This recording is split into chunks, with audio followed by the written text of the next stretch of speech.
Nous avons tendance à admirer un leader, une personnalité, à un tel point que nous pourrions l'imiter. C'est un phénomène totalement naturel qui peut apparaître dès notre jeune âge, comme par exemple envers un chanteur ou une actrice de film. Mais restons dans un cadre professionnel.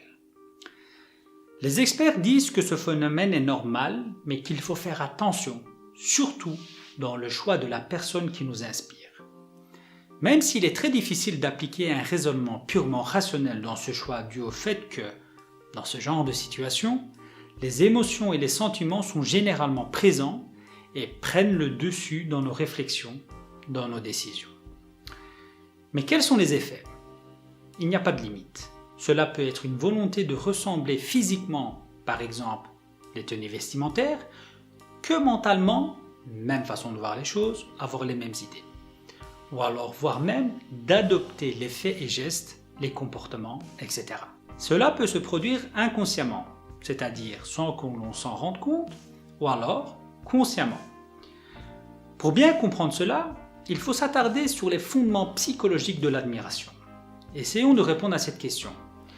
Est-ce que le fait d'admirer une personne à un tel point de l'idolâtrer provient d'un problème de personnalité ou est-ce une période normale de transition dans notre vie ? Tentons de répondre à cette question.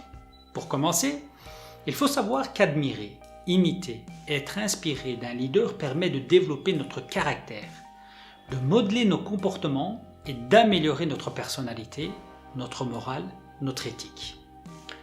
Mais bien forcément, le niveau d'admiration est aussi à prendre en compte dans notre analyse. Si cela dépasse un certain niveau, comme par exemple l'imitation totale du leader dans tous les sens du terme, cela peut être signe d'une maladie psychologique.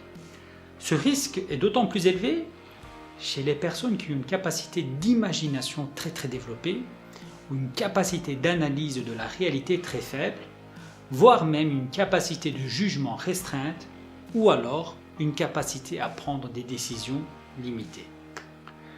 Donc, nous pouvons comprendre l'importance d'avoir un esprit critique pour pouvoir bien choisir les leaders qui nous inspirent.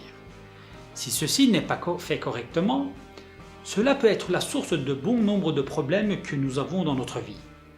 D'où l'importance d'accompagner et de conseiller nos proches, y compris nos enfants.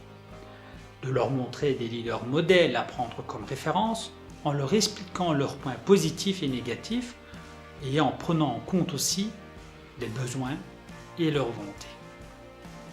En conclusion, admirer une personne peut contribuer à développer votre personnalité à condition que cette personne soit bien choisie. Pour terminer, j'ai une question à vous poser. Quels sont les leaders que vous admirez et quels sont ces leaders qui influencent votre vie ?